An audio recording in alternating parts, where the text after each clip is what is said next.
Well, to discuss that a bit further, and I join with Mr. Webster Griffin Tarpley, who is an author and historian who's joining us live now via Skype from Washington. Mr. Tarpley, thanks a lot for joining us now. Why exactly would Israel want to ever support insurgents in Syria? Well, we're dealing with a NATO secret army, a group of death squads and their hangers-on that have been deployed for the purpose of destroying the Syrian state and replacing it with mini-states, micro-states, a failed state, warlords, and chaos. And I guess to the more adventurous breed of Israeli politician like Netanyahu, that seems to be an attractive perspective. The idea is, on the one side, Israel seems to be threatening to give advanced weapons to these death squads, to al-Qaeda, because that's who it is, or they might even intervene themselves. For example, try to maintain a buffer zone on the Syrian side of the joint border.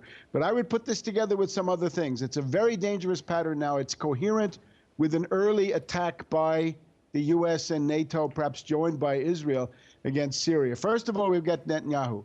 Yesterday afternoon, the Saudi foreign minister, Saud al-Faisal, met with Obama at the White House in an unannounced, unscheduled meeting. And the topic mentioned was Syria. So that would be the Saudis pushing for an attack as soon as possible. Going back a couple of days, then we have the new Secretary of Defense, Hagel, that some people thought would be some kind of a peace angel, has announced the transfer of about 200 U.S. troops into Jordan. Now, as far as I can see, that looks like the headquarters of a division.